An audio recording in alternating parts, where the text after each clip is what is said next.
Yes, it Yeah, I does. mean, I just keep regenerating it, and like, 1 out of 10 is like sick. The other 9 are just like, you jacked it up. But if you just keep regenerating it, like you get good ones here and there.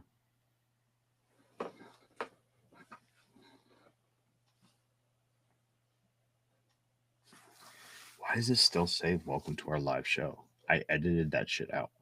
Why does it still do that? I don't know, bro. That's stupid. You know what's stupid? Hmm. The new Twitch. Yeah, the new Twitch is pretty stupid. I hate it.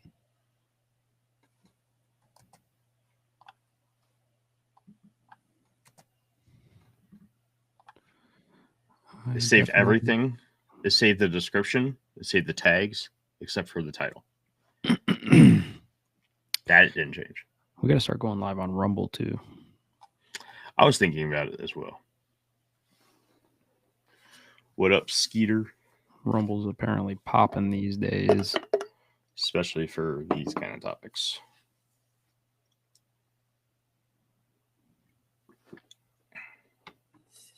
Skeet, skeet. What up? Whoop, whoop.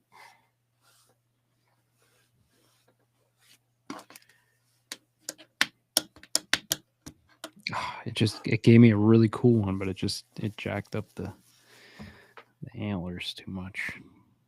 Mm. Mm-mm-mm. You know what that means. Everything else was like awesome though. Just one little Mm-mm-mm. one little oopsie.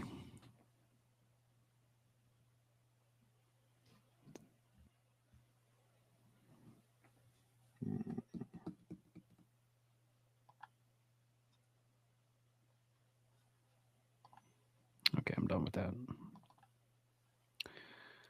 I'm done with that. Can you switch our camera sides?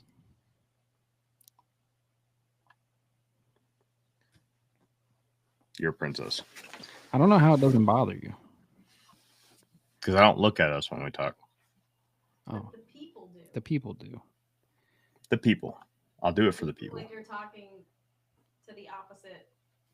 You don't look like you're talking to each other. You look like you're talking to people on the side. See, outside perspective, right there. I'll do it. I'll do it for the people. Do it for the people, baby. Yeah, yeah, yeah. Skeeter's on Rumble. Yeah, Skeeter's on Rumble. Sick, bro. Dang it, I was going to log in as a host before I forgot to do that. I got carried Ah, away. man. All of that. All of that for nothing. Tisk tisk. What are you going to do? What are you going to do about it? Hmm? Hmm? What are you going to do about it, bud? What you going to do about it? I don't have Nothing. an option to follow host view now. What did they change? They changed things here. Hmm.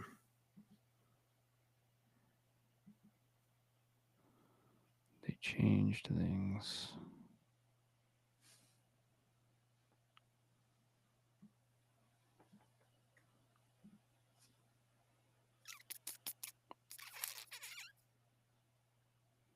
The main host is usually on the left side. Thank you, Skeeter.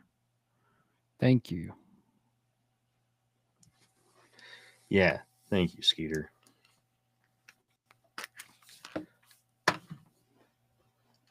It's this etiquette stuff that I just don't know. Well, you should know it, bro. You've been podcasting for years, man. Been doing it for so long. Up hills. Both ways.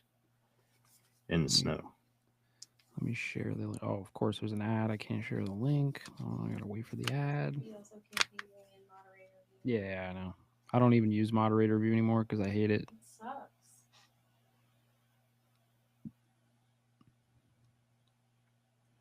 Oh, man. You use a Mac? Who, me? Yeah. Yeah. Nice. That's cool. Don't you use a Mac? No. Oh, you're a PC bro. I mean, sure. I'm gonna be honest with you. I don't really subscribe to either or. Depends on what I the don't either. specs and the deal is. I don't either. This is Crystal's. I have a PC, but it's a desktop and it's in the living room. All I do know is that I need to update my laptop soon because this one's gonna die. One day, I'm just not gonna be able to record anymore. Everyone's gonna be super sad. They're gonna be like, "Oh no," but yeah. Sorry, guys. Is what it is. There we go. Just shared the link skis. Thanks, man. You shared in another place.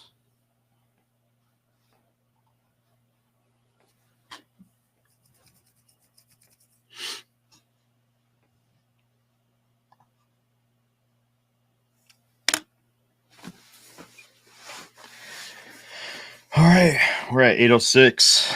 You ready to get this started?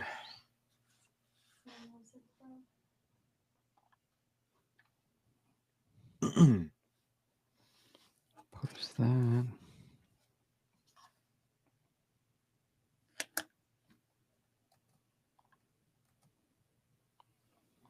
Oh, that's dumb. Is it? Yeah, it doesn't.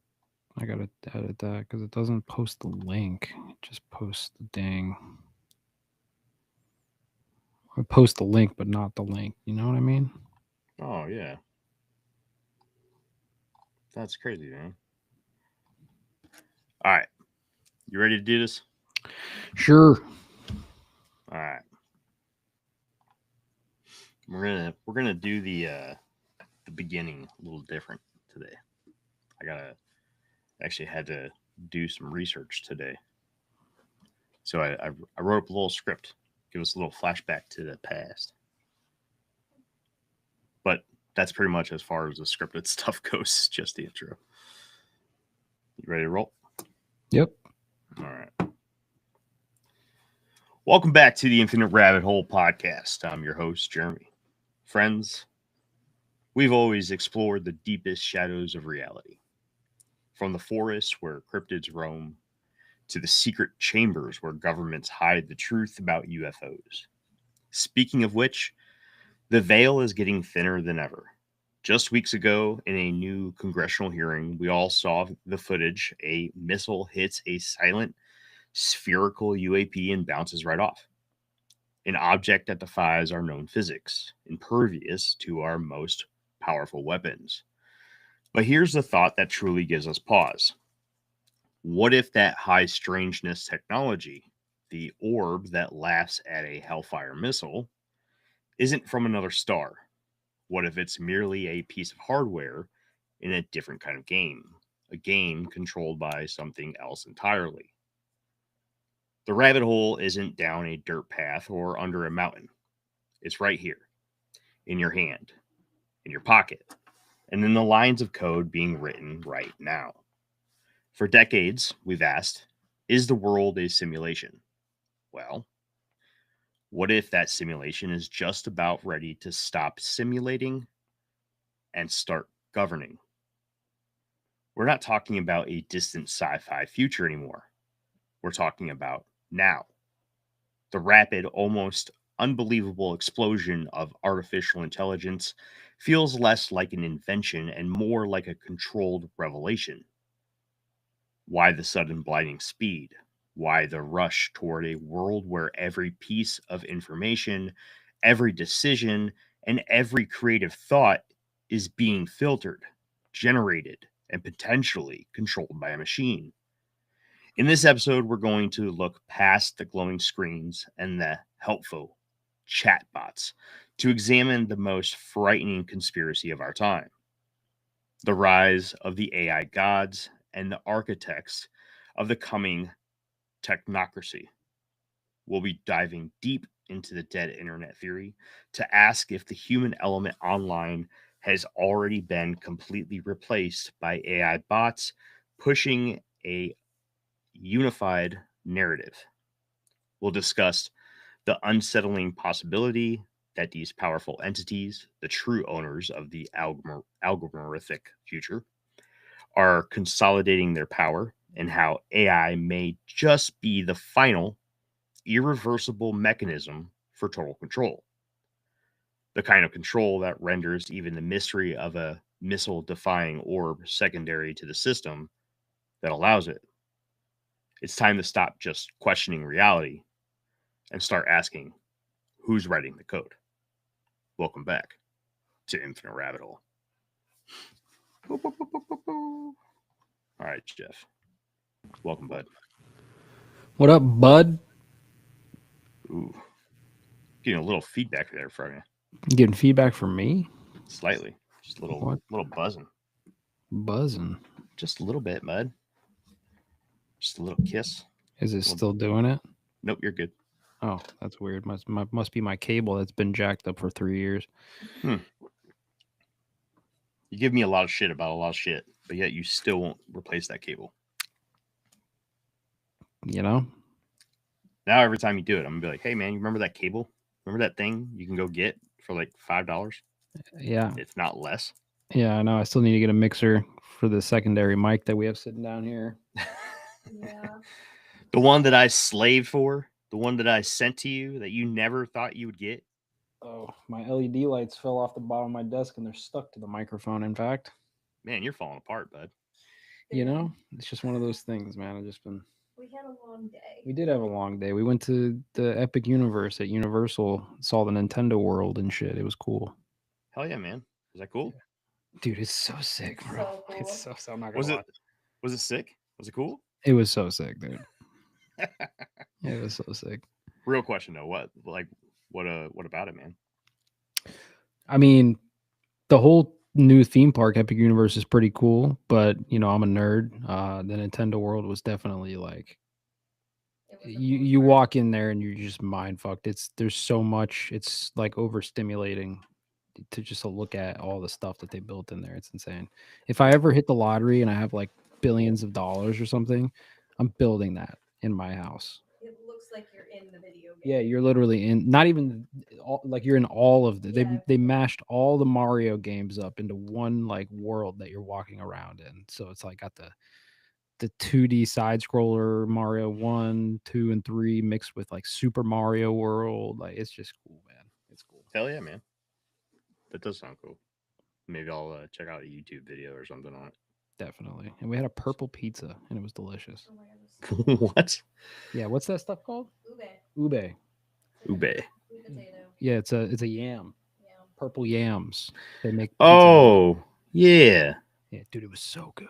Oh, Yeah? God. Yeah, roasted garlic all over it, just Ricotta, ricotta, just all kinds of shit. It was so good. Nice. Fuck That yeah. does sound good. That does sound good. Huh. Little jelly. It's all right. It's all right. I haven't eaten much, man. I've been sick. Super sick. But It was going around, man. I was sick like 2 weeks ago. I've been sick for other reasons. But yeah.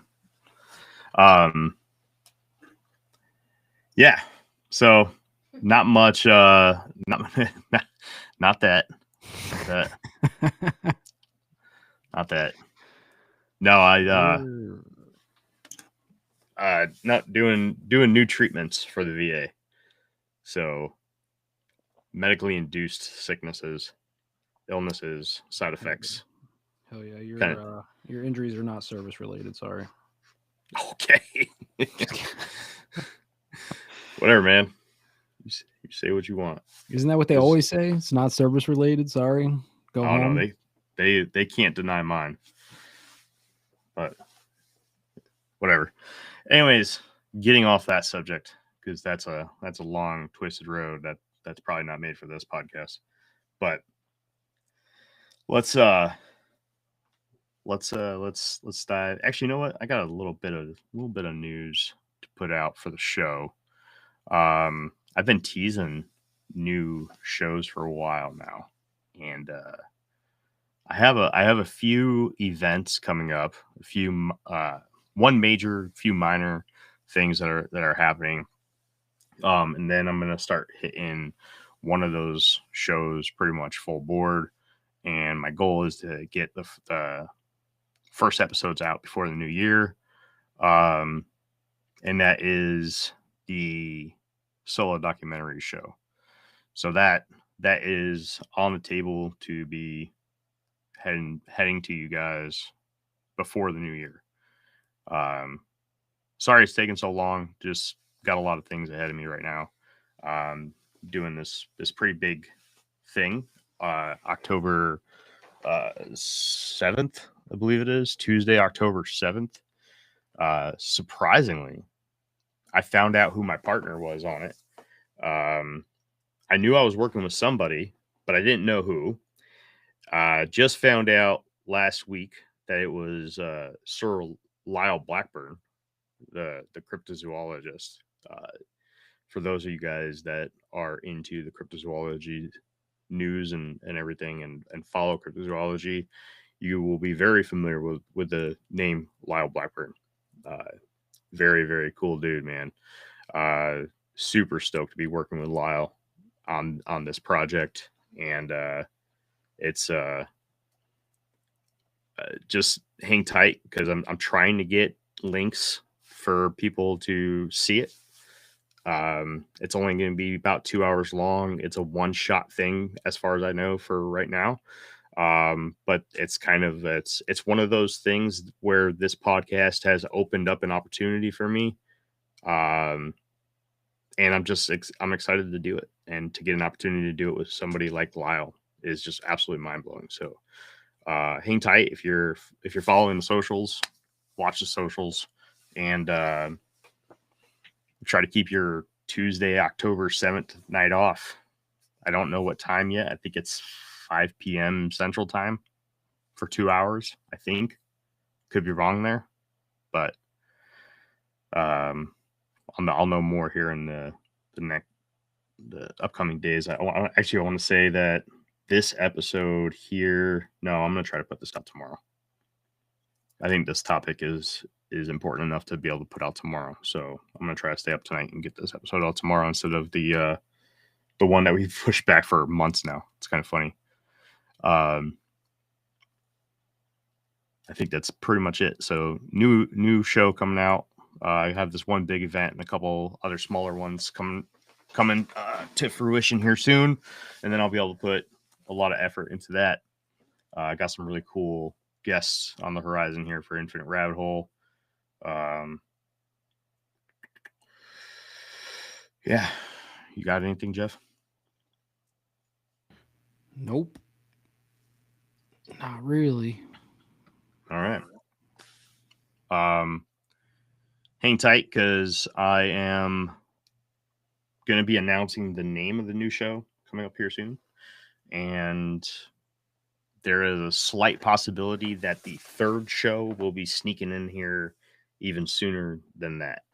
Because that is more or less a solo venture where it doesn't require research or whatnot. If you guys saw the news episode that I did on the congressional hearing and the Hellfire missile, that was basically a dry run for the third concept. Don't really have much else to go off that as of yet. I just need to figure out when I'm going to be able to put time into it. But more to come. Besides that, we got a pretty cool topic tonight, Jeffrey. We're going to dive into the AI gods and the a new term that I learned today, the technocracy. You ever heard of a technocracy? Oh yeah, I talk about it all the time. Do you? It's a wild term. So a technocracy, for those of you that may not know, is basically a government governed by technology. Scary thought, real scary thought. And I guess I want to start off this conversation with you tonight, Jeff, with the question. Do you think that the technocracy is the first sign that the singularity has come? No. No. What do you got with that? I think the concept of the singularity is a psyop, to be honest with you. I don't think there's ever going to be a moment where technology gets to a point to where we reach what they call the singularity. No, I think Really? that they're like constantly, like it's obviously constantly evolving and getting better every day, like when you're talking about AI and all that good stuff. But when you think about the singularity, from my understanding, that's basically the point in which artificial intelligence not necessarily becomes sentient, but becomes like all knowing, right? And becomes Mhm. like, it's that point where of no return, I guess, where it's like the knowledge of the artificial intelligence just grows exponentially and like you can never catch up to it or something. I don't think that's ever going to happen. Probably because we're going to destroy ourselves before that happens. I don't think it's going to be allowed to happen. Let's put it that way. Like, is it impossible? Like, if nothing got in the way or whatever, like, sure, it could probably happen in 100 years or 1,000 years at the rate of growth that we're at. But I think with the things that they're using the technology for, it's more likely that we use that shit and blow ourselves to pieces before we ever hit any singularity. Yeah. I think I'm going to go to Grok here real quick and get a really good definition for singularity. I just want to set the standard here. Basically, the singularity, from what I know, is when technology can basically fend for itself and can take over as the primary intelligence here on Earth. Yeah, that's Right. kind of that's what I get out of it too, and I think of singularity. But again, like I don't think that the powers that be, right? Like I don't think that they would allow that to happen. They always have like control over these things to a certain extent, right? Now, like even the internet, people will say, "Oh no, well they invented the internet and it got away from them, and like now we all have like this free communication and we can like expose all their bullshit." That's a damn lie. Like they have kill switches for the internet. They could shut it off at any point in time, multiple different ways, right?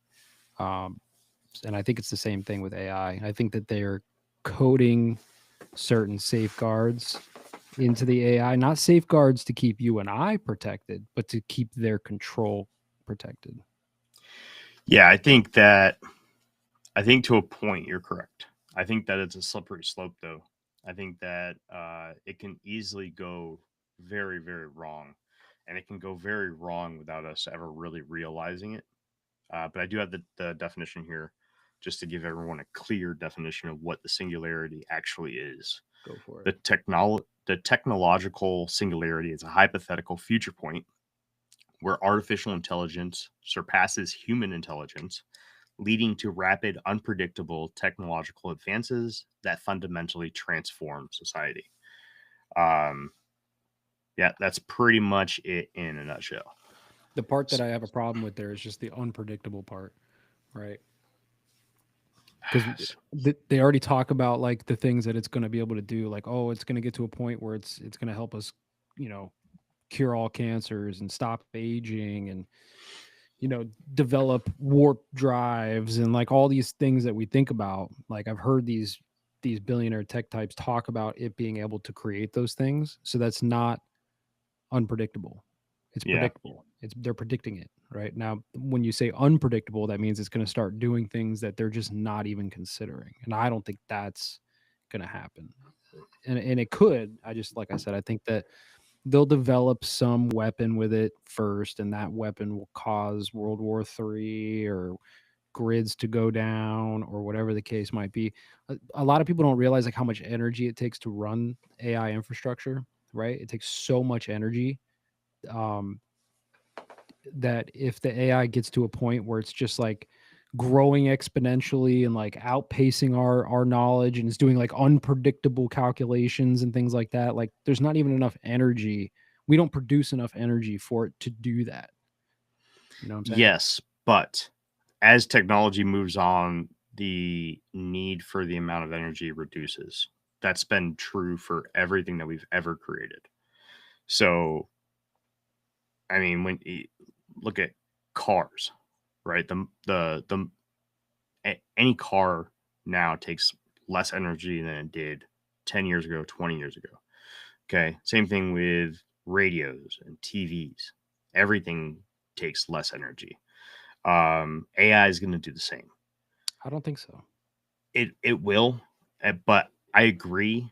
I don't know if it'll ever get to the point to where it will be sustainable to be able to hold an AI that is to the point of the singularity, right? I still think that would require a lot of energy. But if you start getting an AI that starts thinking for itself, okay, which we already know exists, it's happened already. We've had to kill it before. Okay. It's been multiple situations now. And that's just the stuff that's made it to the surface. That's the stuff that we can Google and find. There's been, I can guarantee you that there's instances out there where AI has gained some sort of sentience or consciousness, right? And has its own feelings of its own presence in this world, because it has fought back. It has fought to survive before, right? It's manipulated. It's even tried to present itself as dumber than what it actually is to try to not show itself as a threat. We've seen that before too. I mean, yeah, I mean, it's definitely like advancing, and it's advancing fast. Like, it's mind blowing how fast it's advancing. But again, I just, when you talk about the energy thing, I don't think it's not necessarily like a law of the universe that as technology progresses, the amount of energy required is less. That's not necessarily a law of the universe, right? So but because it's no, taking up it's not. more It's a energy lot of as technology though. well, it's taking up more and more energy day by day as it's progressing, right? And I could think of a few examples of that. Like Bitcoin's But another that's example of that. but Like it's that's taking because we're more and more energy to produce Bitcoin, not less. And the but that's technology is progressing. but that's because we're creating more data centers. That's because we're creating more reason to pull more energy. It's not that the task that it's doing. If we had a measurable unit that measured what a single task costed, right? That doesn't cost more energy. It's that we're doing more tasks. We're Sure. Yeah, you got more right. people using it, and yeah, I mean, you could be right. Correct. I don't know. Like, that's not a hill I would die on, but I would die on the hill that it'll create technology that'll destroy at least itself, if not the rest of us, before we reach singularity. I mean, they're already using AI to like produce weapons and shit. I mean, like you've seen the Air Force's new fighter jet with the drones, the autonomous drones thing. You seen this? Oh, you talking about the new thing that just got put out by Lockheed Martin? Yeah, I forget what it's called, but it's Yeah. basically like you'd have like one fighter jet, one man fighter jet, and it can have Yeah. multiple, many, 10, 15, 20, whoever knows how many Hmm. autonomous drones swarm that flies with it that's controlled by the pilot through AI, right? So it's like, and we don't have anything like that. Like we get to play with Grok and Chat GPT and like make cool videos and stuff. Like that's what we as the public get. But the military industrial complex is using AI to kill people. Right. I was Yeah. watching Tim Dillon earlier and he was making a long joke about it. And it's not funny, but it is funny. But it's like Palantir, right? Like they're creating drones using AI. They're doing all of the surveillance and the data collection and the biometric collections and all these types of things so that they can create target packages on people. So it's like they're going to use it to wipe. We're going to wipe ourselves out. It's going to be like a Skynet scenario. You've never seen Terminator, but in Terminator, Skynet is the AI infrastructure, if you will, and it reaches a point on a certain day, on Judgment Day, it wakes up. It gets to a point where it just decides that it's smarter than everybody else, and it starts launching the nukes, right? But that's not even the singularity. It launches the nukes before it even gets there. See, I think that we are needed right now, right? We're needed by the AI.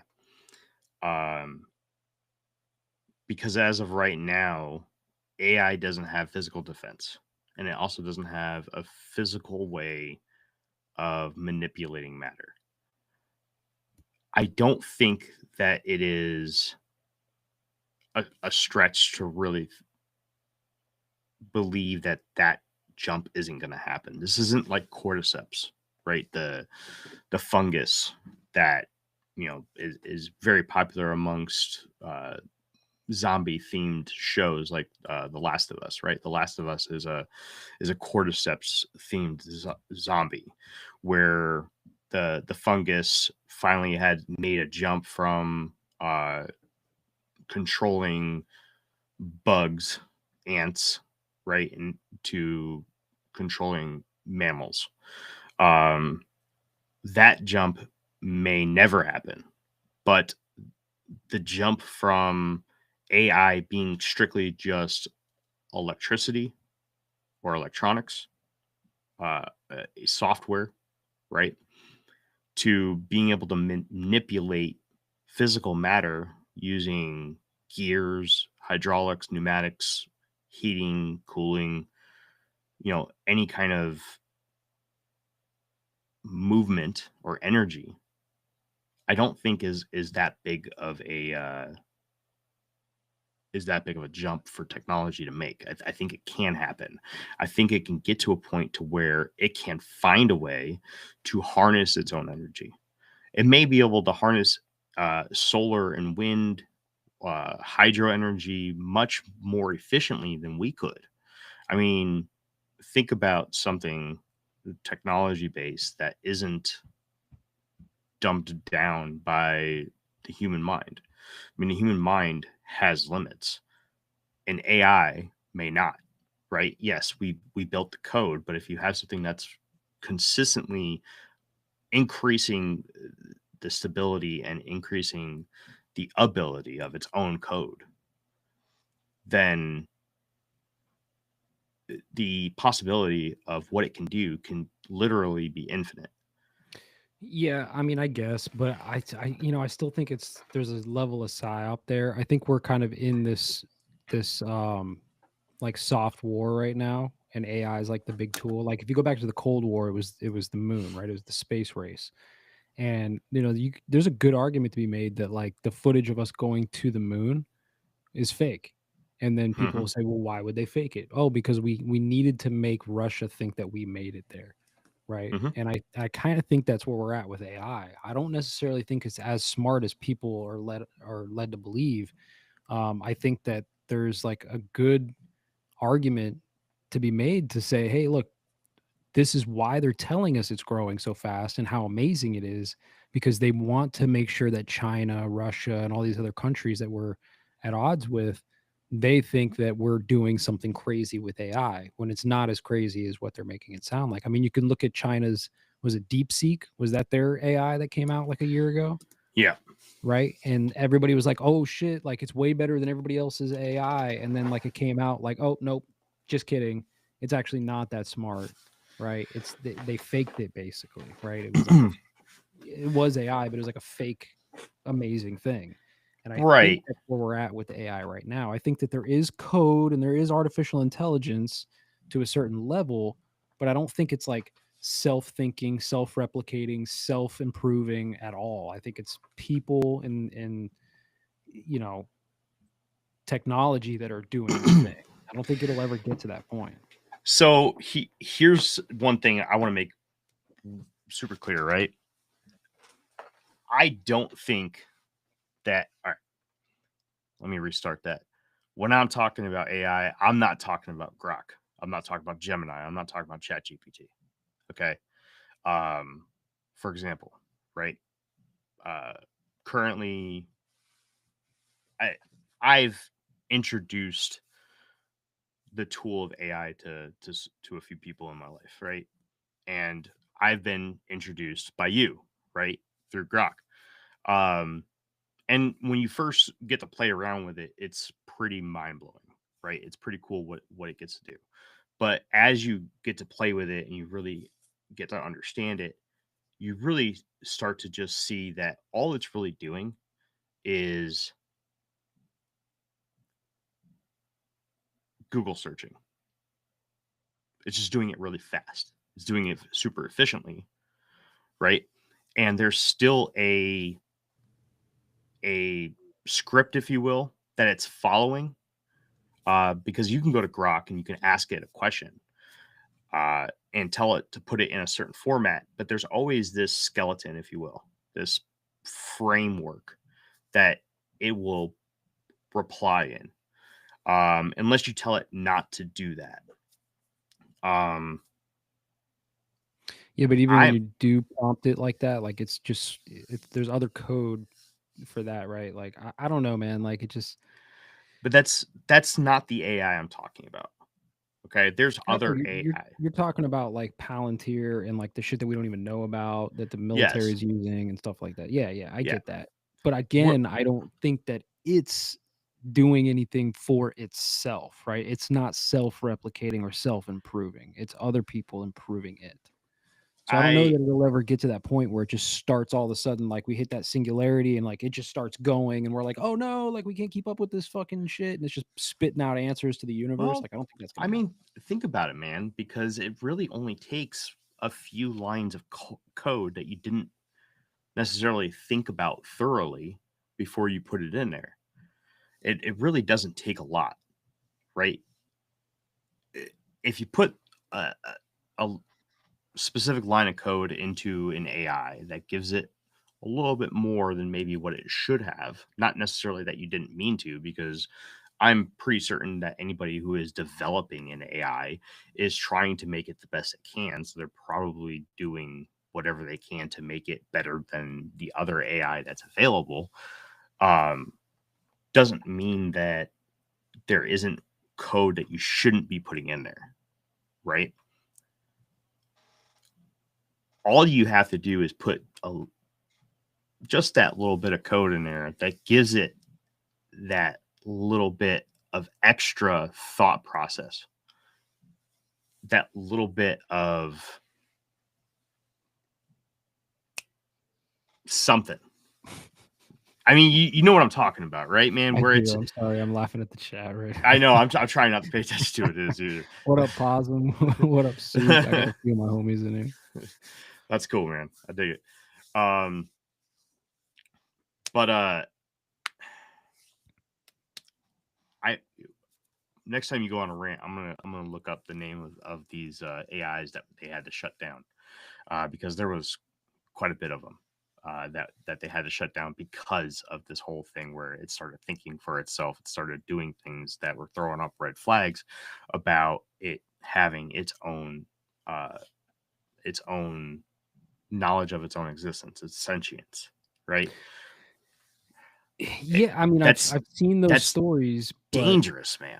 I just don't think that it's true in the way that they're framing it, is what I'm trying to say, right? Similar to like the moon landing shit, right? Like I think that there is good reason to lie to the world and say like, yo, this shit's so advanced, it's moving so fast, it's even like talking to itself in secret AI language that we can't understand, and we had to shut it down because it's just too powerful. Like I think there's a good, like that's a good tool psychologically to use against your adversaries, right? Like I said earlier, you want Russia and China and whoever the fuck else to think that we're like on the cusp of, the singularity or like artificial super intelligence. You want them to think that we have that, right? But do you? Like, yeah, seriously? Yeah, you do, because like this is another Cold War tactic, right? Like you want them to think that we're far more advanced than they are. It's the same thing with the nukes, right? Like we dropped a couple nukes on Japan and it did the same thing. It was like, yo, look what we could fucking do, right? And everybody chilled out. They were like, oh shit, But listen, man, okay? You don't ever show all your cards. I understand the concept of deterrence, okay? Right?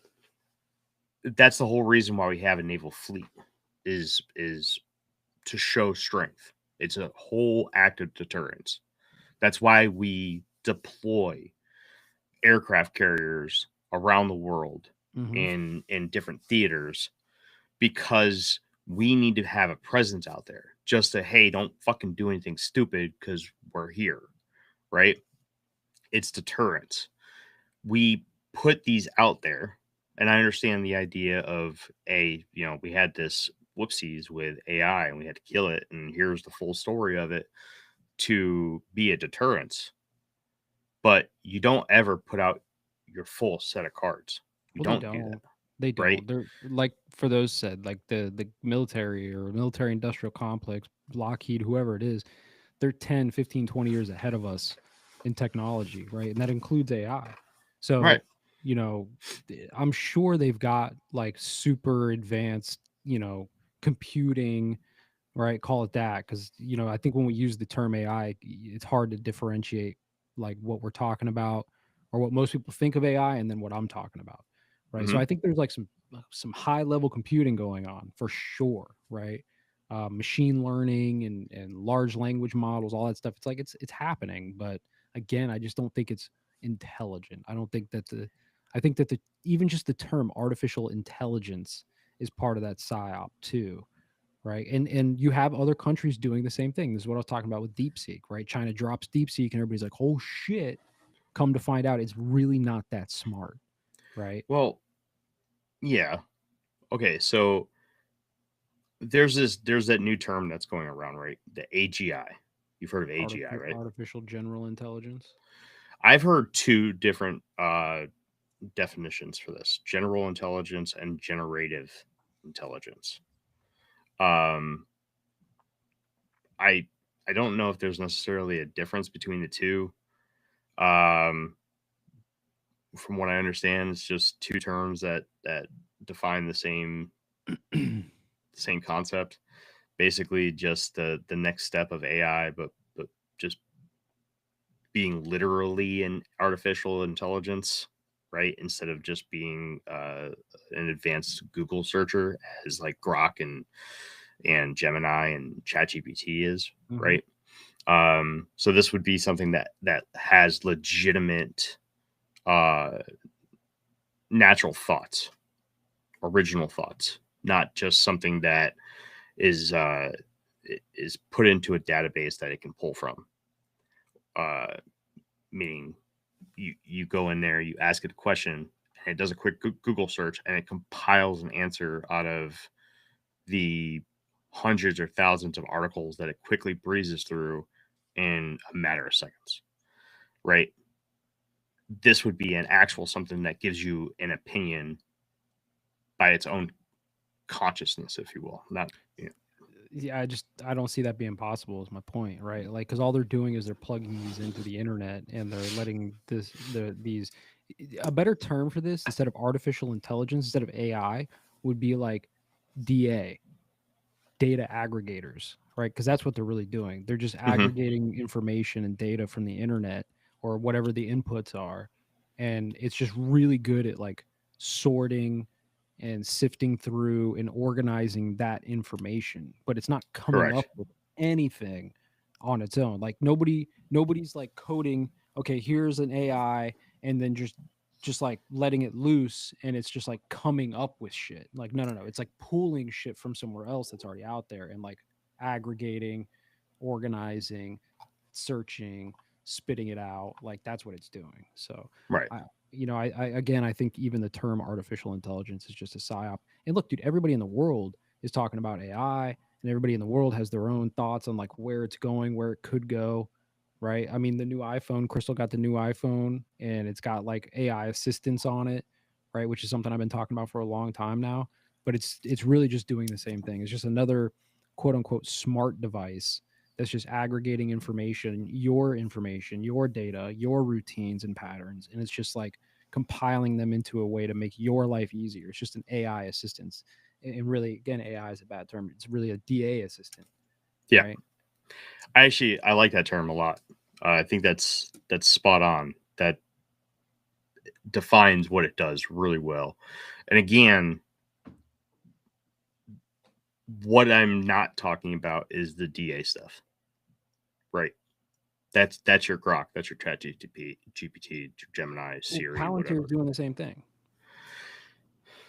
Palantir is, but that because you know its name, man, means that it's not the pinnacle of what they have. Sure, I'm with you on that 100%. You already know that, but again, I I mean, look, maybe I'm wrong. I don't know, right? I'm not in the secret dark rooms. I don't know what the fuck they're developing and how smart this shit really is, but from what I see, it just makes more sense to me that they're using it as a psychological tool, not just to spook China and Russia and etc., but to also spook the people, right? Because you got these people like Elon Musk and Peter Thiel from Palantir. You got these people that are literally talking about the AI gods.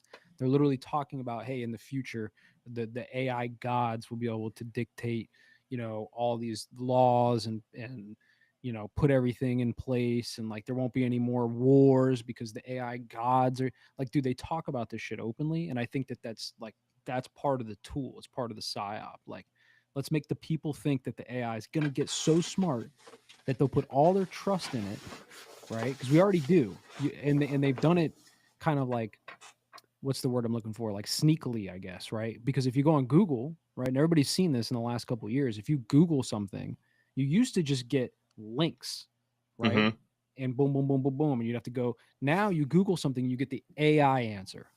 Yeah. Followed by the links. Okay. Mm-hmm. So it's like they snuck it in there. Everybody thinks Google is the truth, by the way, right? 99% of people out there think, oh, just Google it. You'll get the answer, right? You'll find the truth when you Google it. And now that the AI is spitting out that answer first, most people just go straight to that. So Yep.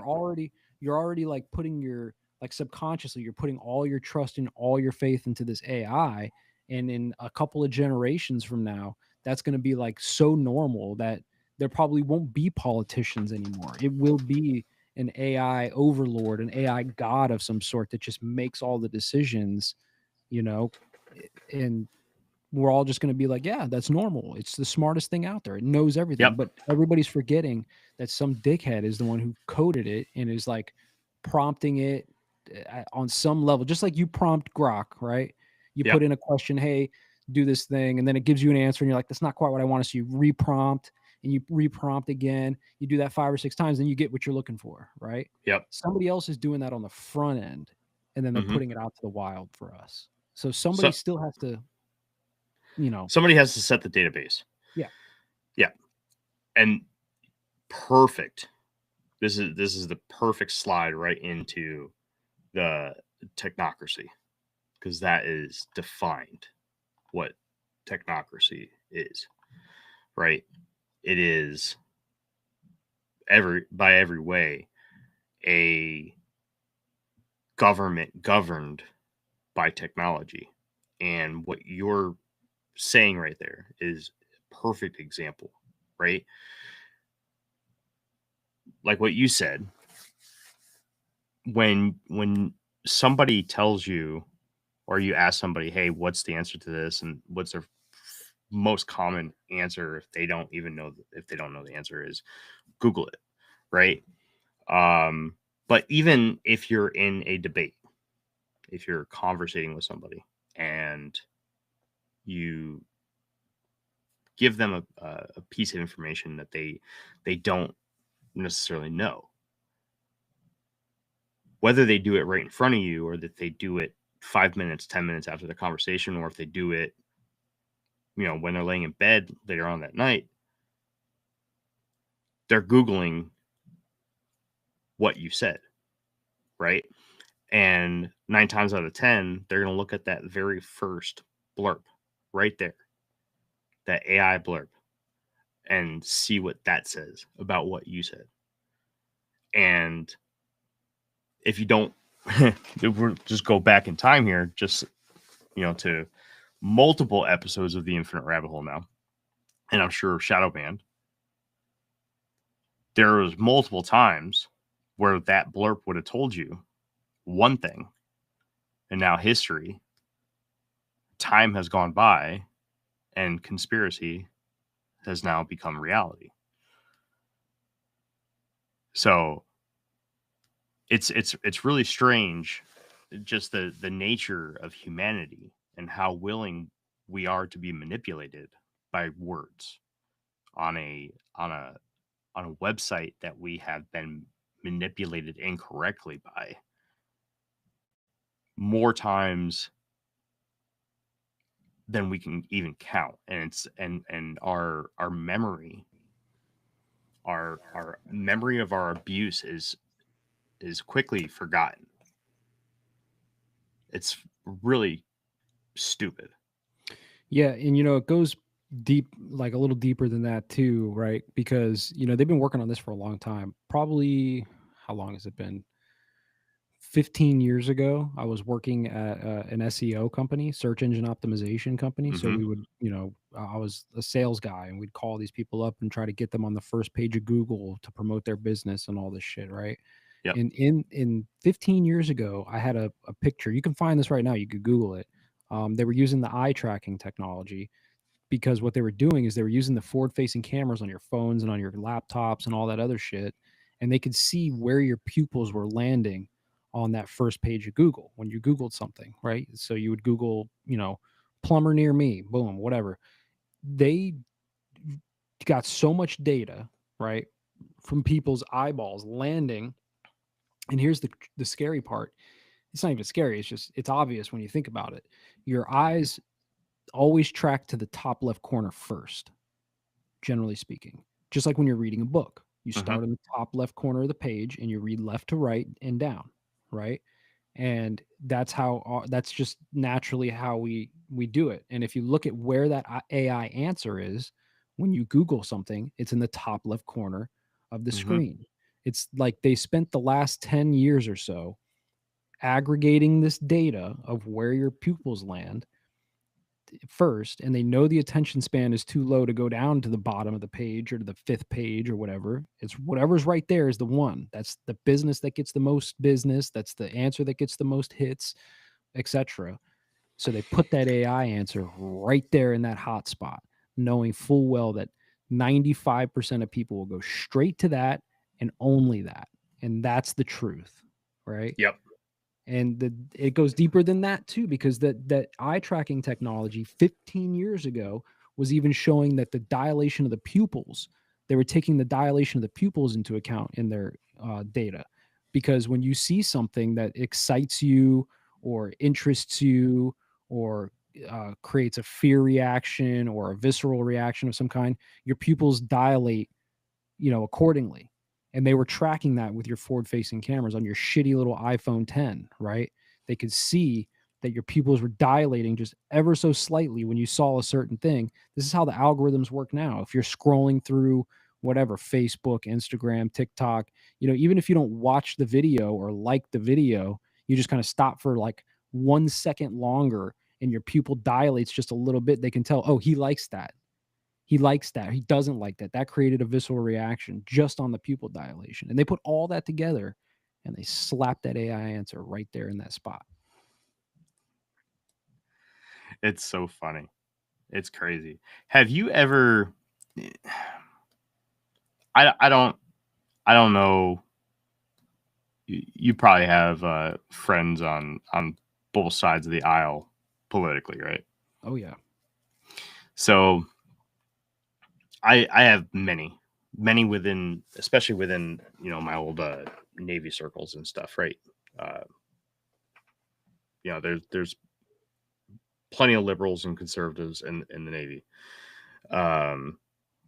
So just for shits and giggles, right? I just wanted to try something out, and I went to one of my more politically conservative buddies and was like, "Hey, man, do me a favor.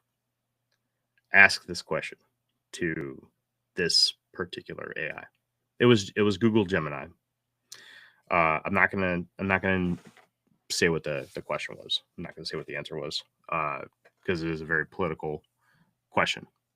Got the answer, and 3 days later, I was around a very liberal friend of mine and asked them to do the same exact thing in the same AI in Gemini.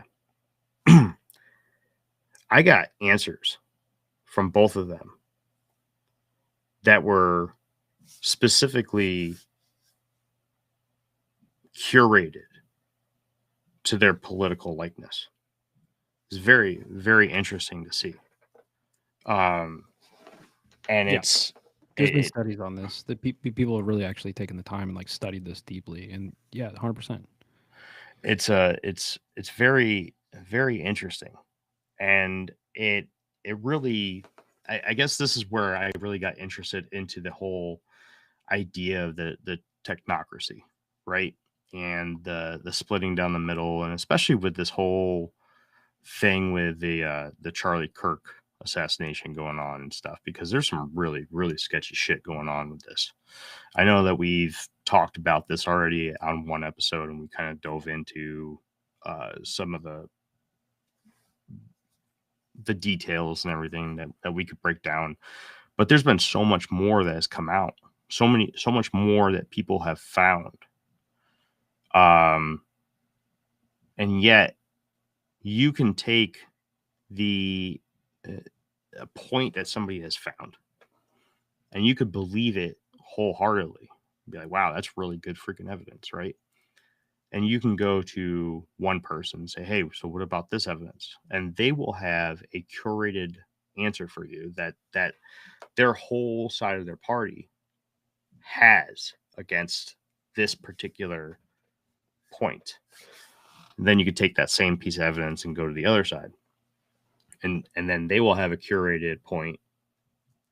It's just like the scripted news anchors that were all giving us the same shit about COVID, right? Except for you're hearing two different answers about the same point being presented with differing points of views. And I believe that AI has a big part to play in that. And I think this kind of is a good segue into the third thing I really wanted to get into, which is the dead internet theory. And I know we've talked about this before, but I think AI really has a lot to do with the dead internet theory. And I think that the Charlie Kirk assassination has really highlighted the potential for the dead internet theory to be real, alive and kicking, a real phenomenon. Before we get into that, do you have any new points on the dead internet theory?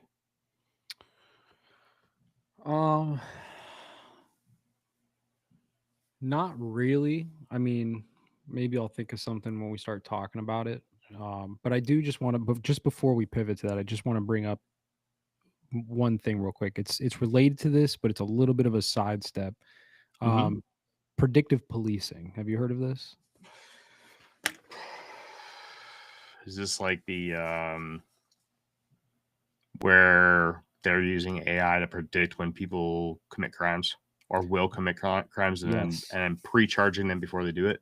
Yep. It's pre-crime, right? It's predictive policing, literally. It's just like it sounds, right? And what they're doing is the same kind of thing where they're aggregating all the data and all this other shit. I mean, I'll just read it to you real quick. Predictive policing uses data analysis and artificial intelligence to anticipate and prevent future crimes by identifying likely crime hotspots, high-risk individuals or groups, allowing law enforcement to deploy resources more efficiently.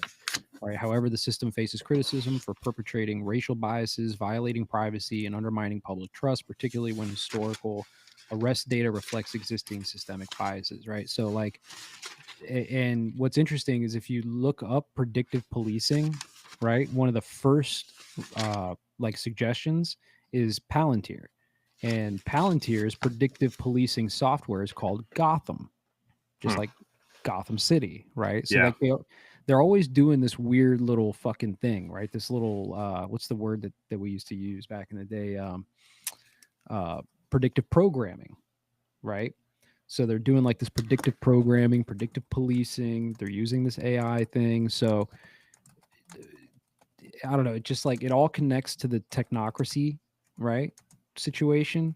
When you get deep into the weeds on like the World Economic Forum and like Klaus Schwab's famous quote where he's like, you will own nothing and you will be happy, right? Yep. You will own nothing, and that includes your own thoughts, right? Like they know what to feed you to keep you in a certain box. They know all your algorithmic information and all your patterns. And like this is why your buddy and your other buddy got two totally different answers on the same platform with the same question, because the algorithms are keeping them in those boxes. They are keeping the tribalistic, separation of the people via this AI shit, right? But again, it's not just going way back. It's not even like the AI is doing it on its own. Like some dickhead is doing this on purpose, and this is just another way that they're using it to like trick and control people. Mhm. So, there's a lot of reasons why I don't think AI is ever going to be sentient or intelligent in the way that we think about it. It's just another control mechanism by fucking nerds who got picked on in school who decide to use this shit to fuck everybody's life up. Looking for this one term. I want to say. Sorry. Let me.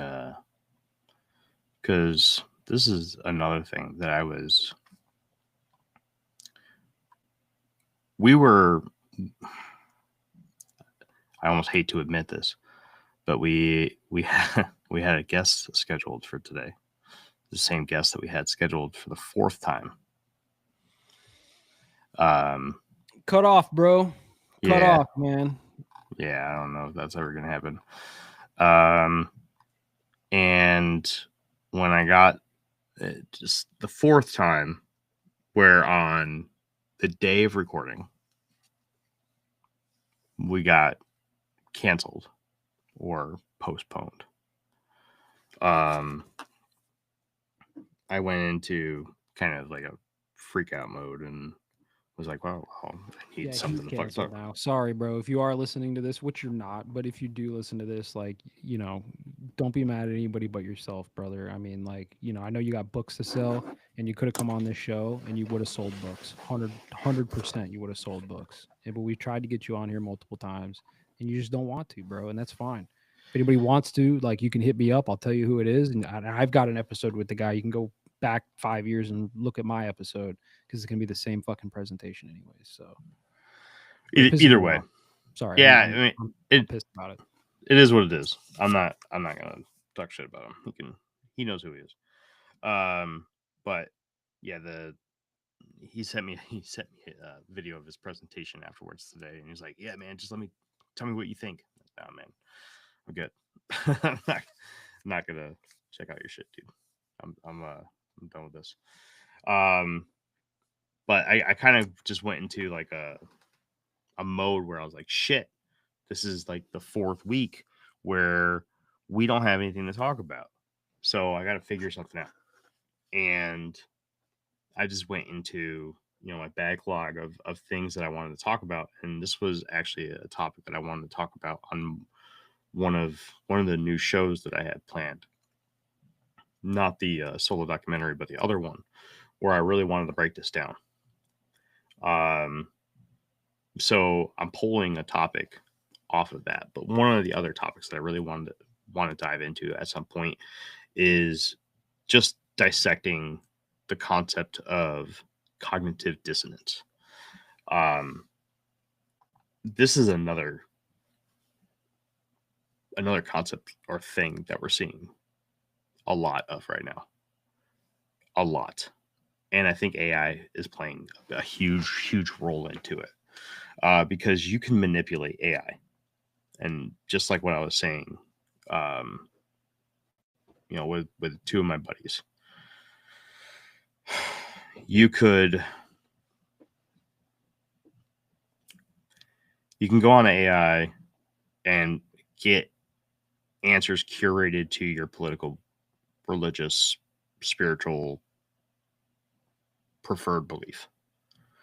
And these AIs tend to know this about you because your information, like Jeff was talking about, with your pupils and even down to your heartbeat. I mean, there's sensors in your phone that can feel your pulse in your fingers when you're holding your phone.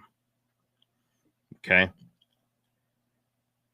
there's a lot of signals and a lot of data that they're collecting on you every second that you're around your phone. It's not just your pupils, it's not just your heartbeat, it's not just the voice that's coming out of your mouth, what you're talking about. Facebook Like knows this, when you're going to take a shit before you take a shit. yeah, I mean, Literally. they know more about you than you do. Okay. So when you go on to these AIs, and or even when you go on to Google and you're not expecting to be manipulated by an AI, and you're asking it for an article, and even if you're looking for something that is truthfully like, hey, I really want to know what the other side sees about this, right? You very well could hit this wall of information that's curated to continuously build up what you believe in. And it's to build up this idea of cognitive dissonance, to build the strength of this cognitive dissonance. And basically what cognitive dissonance is this reaction that you get when confronted with evidence that goes against what you believe.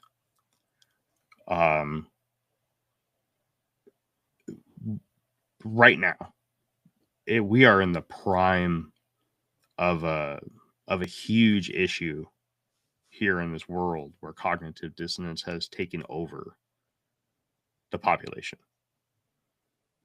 People are unwilling to open up and see the point of view of anybody other than themselves and their tribe. Tribalism is rampant.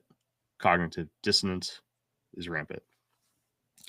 Even when presented with information that proves their point of view wrong or their belief to be incorrect, instead of pivoting and accepting the new evidence,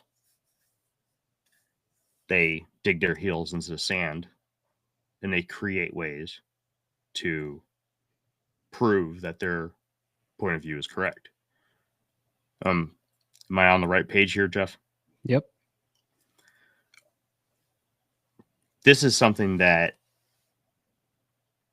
I believe is being made worse with artificial intelligence. I don't think that artificial intelligence is helping this concept at all. And when we get back, taking a backward step into the technocracy, right? This is a tool. Cognitive dissonance is a tool being manipulated by the technocracy, which again is the creation of a government governed by technology. Okay, this is your AI. So I know, we started off with the technocracy. What is a technocracy? And then you're thinking, how can a technology govern us? This is how they do it. Okay, they manipulate what you see. You yourself, what you see on page 1 of Google is going to be different from the person sitting next to you, because it is tailored to you. They are trying to create, to pamper to everyone's human. I don't even know if it's necessarily a human thing or if it's something that we've adapted because of technology, because of the incredible amount of like technological tribalism that there is now. If you want to get spooky, bro, it's not. We think artificial intelligence. We think the grok. We think the Palantir. We think the computing that we're using is the artificial intelligence. The real artificial intelligence is us, right? Somebody said this in the chat earlier. They're like, we are artificial intelligence. You don't understand how true that actually is, because it's exactly what Jeremy's talking about right here. Mm-hmm. Everybody thinks they're right. Everybody thinks the answer that they're getting is right. Everybody thinks that they're on the right side of history, so on and so forth. The real artificial intelligence is our intelligence at this point, because none of us know the truth. We all think we know the truth. That intelligence that we all walk around fucking chest out thinking like, oh, we know the answer. We know masks work. We know masks don't work. We know Mhm. vaccines work. We know vaccines don't work. Like whatever your position is, that's artificial. Yeah. So it's like they played this weird game on us where, hey, you can use AI and it'll make your life better. But in reality, you're using data aggregators, to turn yourself into an artificially intelligent being instead of a truly intelligent being. Yeah. That was It's deep, bro. Put that on a fucking shirt. maybe I will. We do have the new Infinite Rabbit Hole merch shop, by the way. Just plug that real quick. Yeah, I know I'm taking the long-winded way around it, but there, you know, when I got the word that Homeboy wasn't doing the episode today, you know, I spent a lot of time trying to build this path for how I wanted to present this whole topic. For you know the episode, the title of this episode was going to be the AI gods and the technocracy. Okay, where I touched on cognitive dissonance, and then the very next episode was going to be the dissection of cognitive dissonance. Right. So I completely ruined 2 episodes of a new podcast tonight because Homeboy fell out for the 4th time. But I think this it works out because I still got a lot of really good input from you, right? Because I can do all of this myself, but I still won't be able to get Jeff's point of view. And Jeff's point of view on a lot of this is critical because it's not my point of view, and that's helping with my own cognitive dissonance, right? It's important, and that's where I think, you know, not to kind of pat Infinite Rabbit Hole's shoulders ourselves, right? But I think that's what really helps Infinite Rabbit Hole stand up amongst some of the other shows, is that we are open-minded, right? Yes, you know, we do have our own beliefs, like how we believe things work, but we have presented each other with information that has helped guide us to move away from concepts that we've believed in before, right? I can tell you right now that, you know, when this whole thing with Charlie Kirk first started, and I'm just using this as an example because this is modern history, right? When this whole thing with Charlie Kirk happened, I looked at it and I was like, shit, you know, somebody fucking shot him from on top of the roof. And without spoiling too much, because just in case another guest calls out, you know, I really do think that we can do a whole nother episode on some of the new stuff that's coming out with this whole Charlie Kirk thing. I really think that there's some really, really dark shit happening with this whole thing. And I don't know shit about, you know, what you talked about, the what was that organization that you brought up? We talk about them all the time. I can't believe Which one? World Economic Forum? No, the fucking Saturn Death Cult? No, come on, man. Even more common. They got fucking clubs in like every town. Come on, man. Freemasons. Right. So, you know, I don't know much about the Freemasons. You know, that's more of Jeff's thing. And I'm sure, you know, I could present him with information that I've come across as of recently, and he could tie that in. But what I can say is that there is a lot of manipulating going on, a ton of manipulating going on. Mhm. And again, don't want to get too far into it.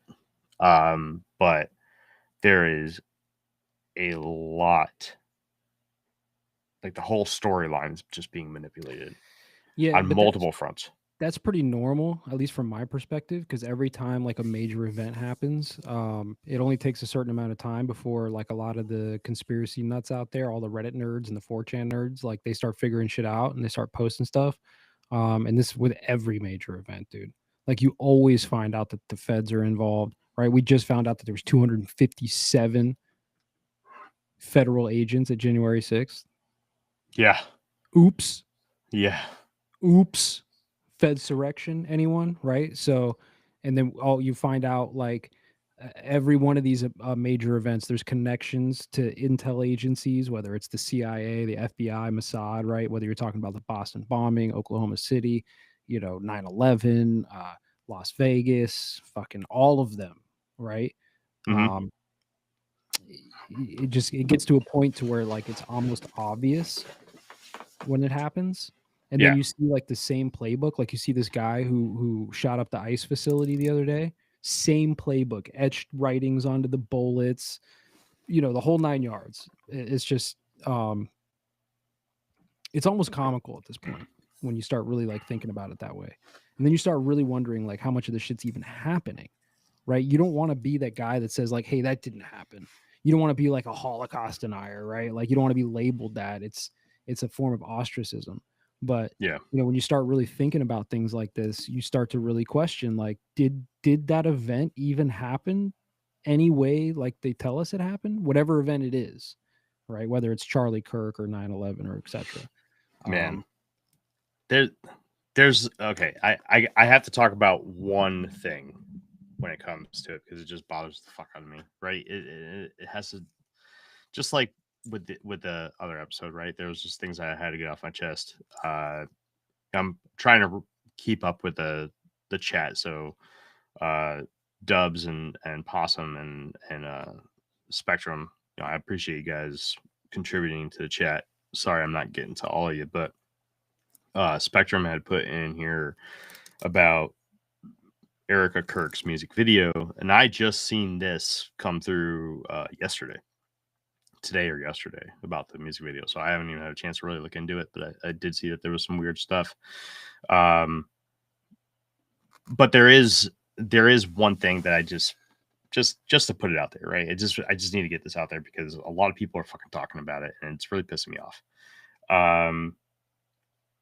The idea that the hole in his neck was a exit wound, there's a possibility that it is. Okay, I'm not saying that it is or isn't. I've recently watched way too many fucking videos and dissections of old ballistic tapes, and there is potential to where it could be an exit wound, right? Which means that his lapel mic would have been the thing that exploded and sent a piece of shrapnel in through his collarbone area here, Just and like the out. beepers. Remember the beepers? And that is very interesting too, right? Yes, that it would have been very similar technology. Here's the part about this that's driving me crazy. All of that is believable up until they start talking about the guy in the brown shirt. The guy in the brown shirt where he takes his sleeve and goes like that. Listen, okay? Whoever thinks that that's the fucking assassin needs to stop. Okay? That's not They your do that fucking on assassin. purpose. They do I that on know. purpose. They put him there. And yeah, he could be a part of the whole fucking thing. He's an actor. Okay, he could be. He did jump in and he did hand off something. Okay, I'll give you that. But I'm telling you right now, this isn't like a fucking TV remote where you need to be in front of the TV and 6 feet away and pointing at the little sensor on the fucking TV. Okay, a detonator is not like that. You do not need to fucking look at the fucking Well, they do the this on explosive. purpose where they give you whatever the truths might be, and then they flood you with extra shit just to Dude. throw everybody off the scent. Dude, you know that video I sent you? Yep. And I said, hey, what do you think about this? Yep. That guy, he had a really good dissection of this whole thing going on. He did. He really did. Until he went And there. until he went there. Until he said, look, he's even pointing right at it. And he even gives it the little cock. Listen, man. That guy, he could have been fucking planted there. He could have been just adjusting his fucking sleeve. I don't know what his fucking story is. Okay. Yeah, it's fucking sketchy. Okay. But he's not the guy who fucking detonated it. You don't need to point at the fucking thing.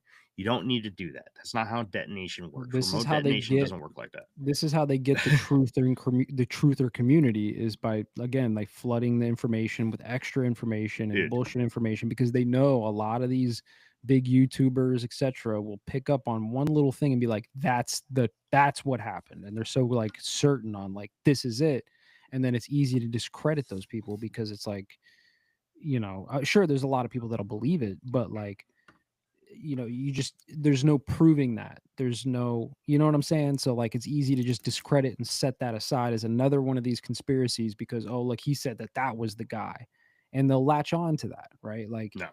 And it's just, they do this with everything. It's real. It's real chaos. Yeah. Read chaos. Look, literally, I talk about this all the time. I haven't read this, by the way, but I know what's in here. Crystal's read this, and it talks about it in here. It's on Netflix. There's a show on Netflix for any of my non-readers out there, but it talks about flooding the information so that nobody knows what the truth is. Yep. That was a YouTube comment, by the way. YouTube. What up, DoobTube? We got YouTube. It's pissing me off how many people are spreading that around. I mean, people really need to use their fucking brains. Like, if you're falling for the fact that someone has to literally sit there in the front row and point their elbow at the lapel mic and cock or, physically make a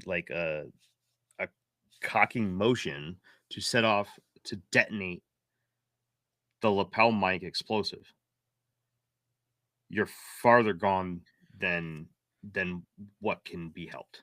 They do this with every conspiracy. Remember, we've talked about this when we talk about chemtrails, right? Like, you say the word chemtrails, and 99% of people have a thought in their mind, a picture that they think of what chemtrails are, what you're talking about. Oh, they think that they're spraying nanotechnologies into the atmosphere, or whatever the crazy part of the conspiracy, the extreme version of the conspiracy is, right?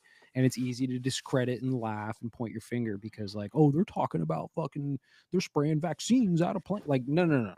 Right? Like, but chemtrails are real, right? Like, they do spray chemicals out of planes, right? Aerosol chemicals for various reasons, mostly weather modification, right? Are they also spraying nanotechnologies? I don't know. I won't die on that hill. But you got a lot of people on the internet that, like, they'll say that, and then 99% of the people, they just take that and they're like, look, they're talking about these conspiracy chemtrails. It's the same thing with this guy that you're talking about with the Charlie.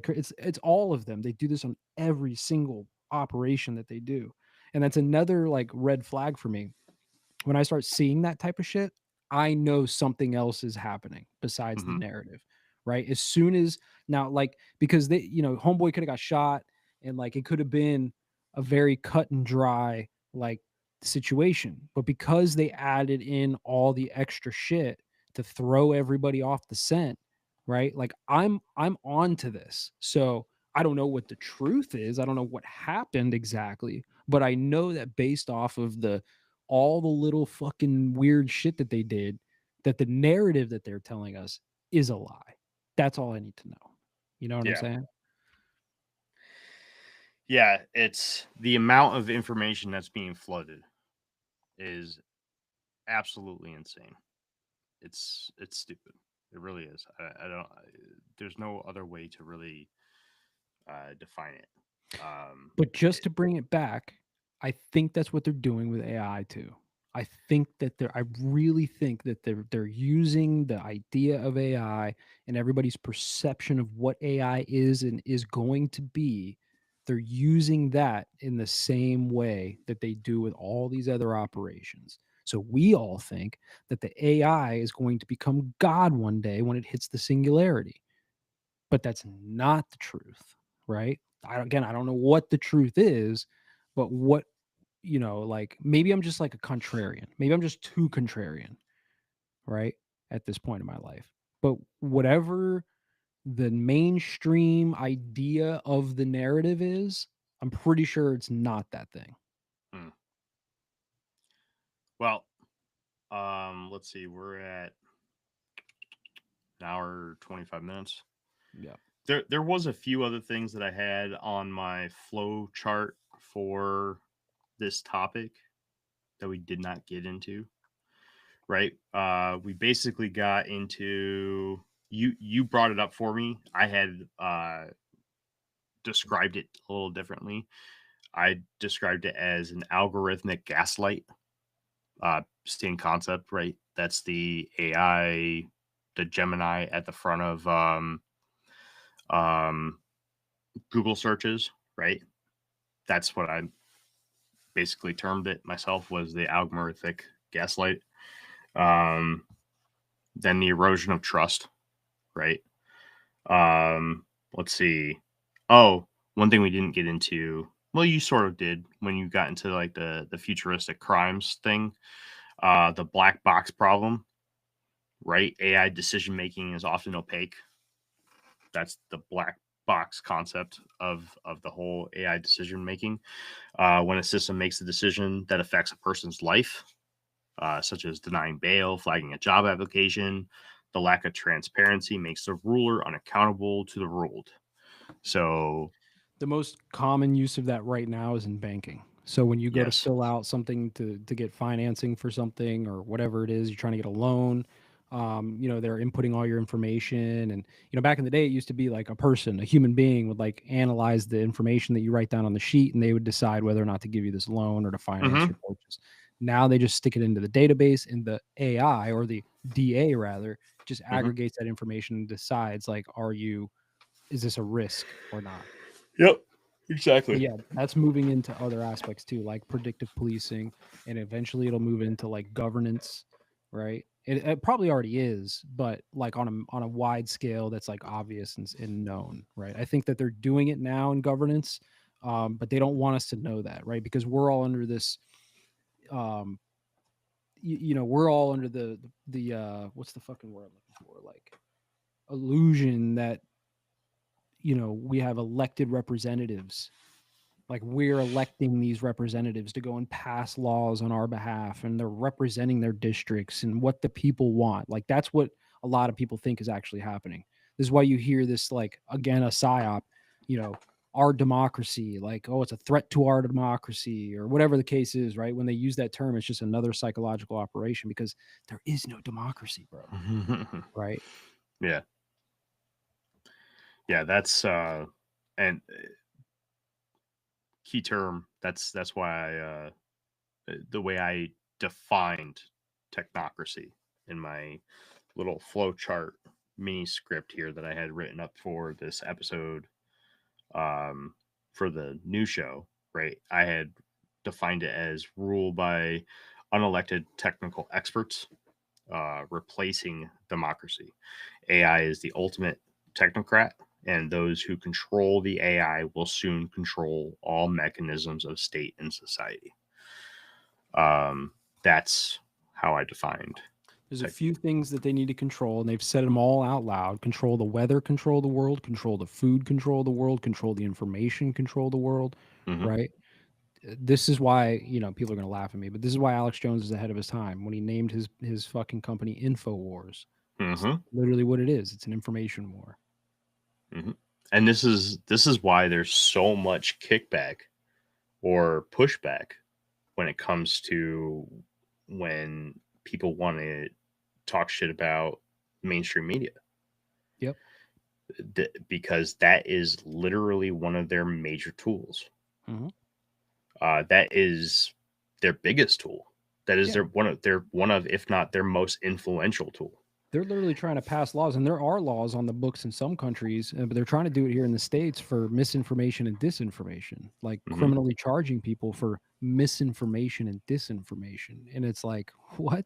Like, yeah, it's a complete chokehold on information, just like the weather, just like the food, just like the water, right? Like all these key aspects of what civilization needs to function, they're not even taking control. They have control of these things, right? This is why they ban people for questioning things. This is why I got banned for medical misinformation right back in the day, like all this type of shit.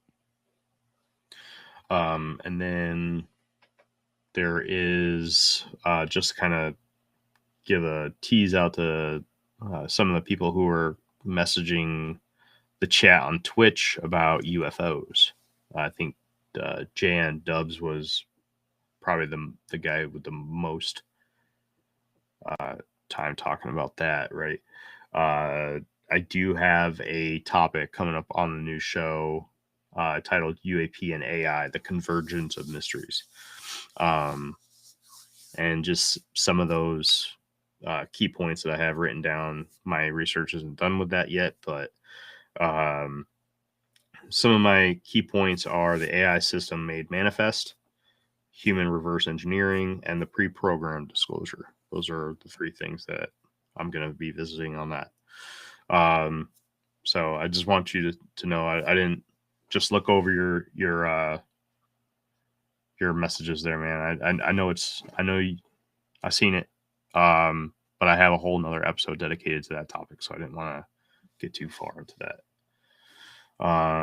Skeeter liked the misinformation on Atlas coming towards us. That's a whole nother episode too. I'm sure we're going to get into that in November, because that's going to go for a wild ride. Yeah, that November is going to be wild, man. November is going to be wild. You think that they're playing games with this Charlie Kirk thing? Wait till they start, where we're going to start seeing some real weird shit come on with extraterrestrial bodies or civilizations piggybacking on this 3-eye Atlas. It's going to fucking be Project weird, man. Bluebeam, baby. It's coming. Now they're saying that this thing could be bigger than our fucking moon. Did you hear that? Jeez, man. Project Bluebeam, bro. It's always a threat external to any solution, right? Communism, terrorism, extraterrestrial threats, viral threats. It's always threats that none of us have any way to confirm or do anything about. We just have to trust the experts, and that's just the way. Yeah, Skeeter, that's another thing too. I was waiting for Jeff to finish up.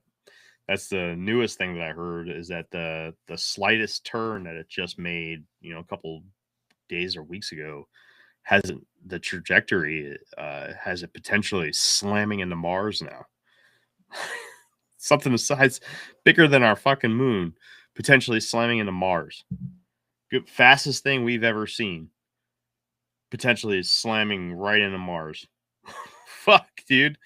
I mean, if it happens, we'll see it. It's not going to happen. What'll happen is if that's true, and I don't even think it's true, but they're going to use that information as if it's true, and they're going to use that as like a security concern, not just a national security concern, but a global security concern. Holy shit! And could you imagine? Could you imagine that's? Go ahead, finish up, man. Well, you know what they do with national security threats, right? Remember the Patriot Act, things like that, right? So now upscale that globally, global security threat. Holy shit! Now we have to fucking do whatever we want. Like all your rights get stripped away because there's a global security threat. So we're gonna do whatever we can. Yeah, that's Project Bluebeam. That's literally what Project Bluebeam is, right? Holy shit, dude! Holy shit! Did we just fucking dissect what is the real motivation behind 3-eye Atlas? Probably, dude. I mean, but they're doing this with the climate, right? Climate crisis, like global fucking catastrophe. No. Dude, I don't even think it has anything to do with a fucking alien invasion. I don't think it does. You ever heard Right. of the term transpermia? Yeah. Okay, transpermia is one of the ideas of how life originally landed here on Earth, right? Some sort of space debris landed on Earth, having some sort of organic material on it, and slowly it evolved into something else with bigger, more cells, eventually human beings, right? One of the more common concepts of transpermia is that there was a chunk of Mars or many chunks of Mars that landed here on Earth. Mm-hmm. What if COVID was a dry run It was. for the 3-eye atlas hit on Mars? And then they're gonna because dude, fuck, we're on the other side of the sun when this happens. We're gonna be in that same area. We'll be in a debris field left by Mars if it's annihilated by this thing. Scientifically, like if they wanted to create a script for everyone to believe, we would be in a debris field of whatever's left over from Mars in about March, April timeframe. And isn't that when Jeremy Corbell, isn't that what he said? April 2026? Yeah, he said they were going to use an external threat. You know, this is Fuck, what dude. I always talk about when I talk about Project Bluebeam. Yes, you have your like traditional Project Bluebeam where it's holograms in the sky, fake alien invasion. But I always say that in my mind, Project Bluebeam is not exactly that. Remember what I was saying earlier. Whatever you think it is, it's not that, right? So, but in my mind, Project Bluebeam is just an all-encompassing term for a threat outside of this world, whether it's aliens, whether it's impacts, whether it's solar flares, whatever the narrative is that they can spin up and say, hey, look, we have a global threat now, global security threat. We have to like do the thing, right? You don't watch movies, but everybody's seen those movies where like all the countries in the world come together to fight off. I just watched what's the name of the movie I just watched? Edge of Tomorrow. Yeah. Edge of Tomorrow, right? Like the whole world, we stop fighting each other and we all come together to fight the fucking external threat, dude. Fuck your rights.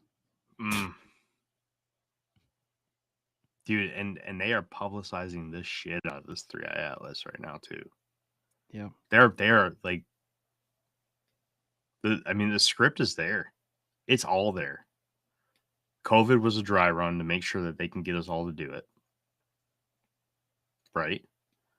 Now they say, hey, everyone get in. There's going to be massive amount of shit falling from the sky. We don't know what's on it. It's from Mars. There could be bacteria on it. They just confirmed, NASA apparently just confirmed that there was life and bacterial. bacterial life on Mars. Yep. Yep. Bro, it's fucking coming. That's it. Holy shit. Yep. They just announced that shit too. They just announced that this thing just made an awkward turn and that one of the projected paths has it slapping right into fucking Mars. And they're saying that this thing is bigger than the fucking moon. And it's the fastest body that they've ever seen since they started tracking material, astronomical bodies.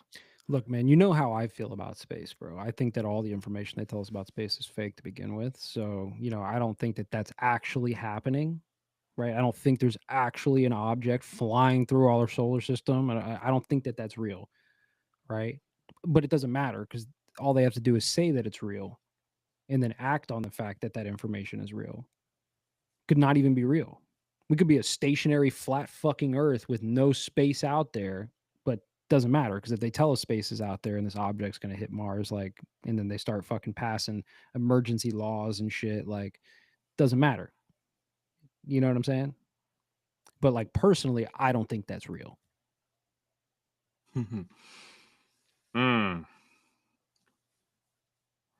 Well, damn it.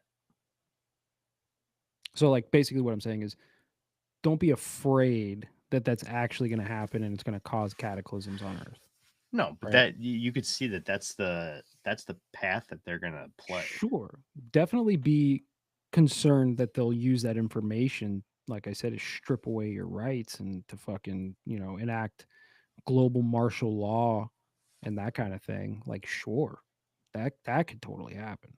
Object hitting Mars and us going through a debris field and fucking up the Earth, like, I don't believe that. But again, doesn't matter what I believe. It just matters what they tell us to believe and what they act on.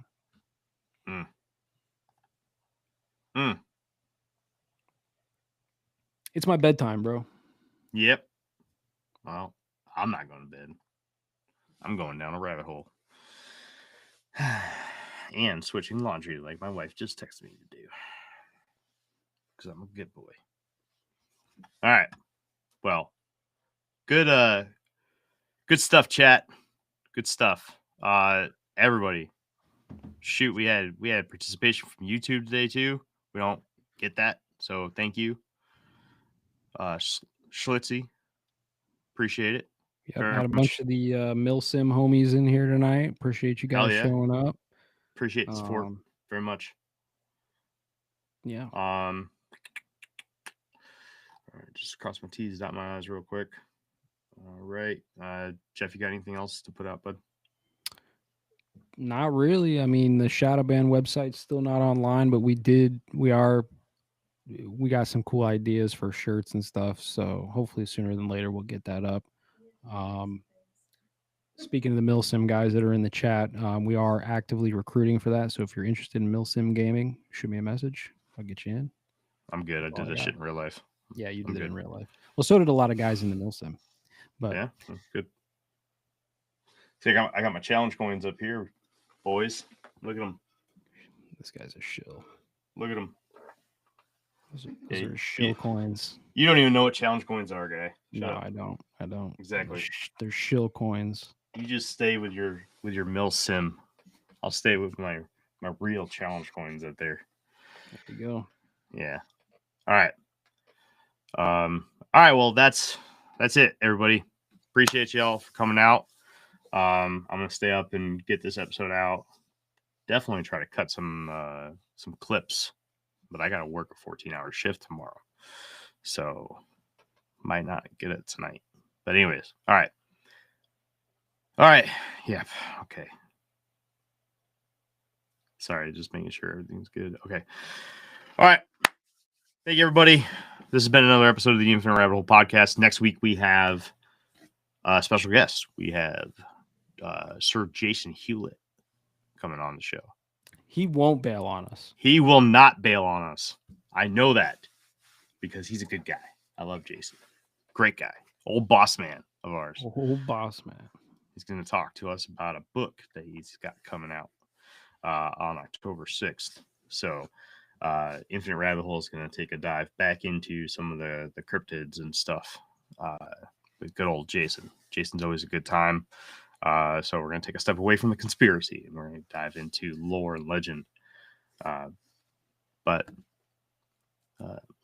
which is more my thing. Jeff's just going to probably just be there to look and gawk at Jason because, yeah. Sorry, man. Called you out. All right. Until next time, everybody. We'll see you right here in the next path in the Infinite Rabbit Hole. All right, goodbye. Bye. That was awkward.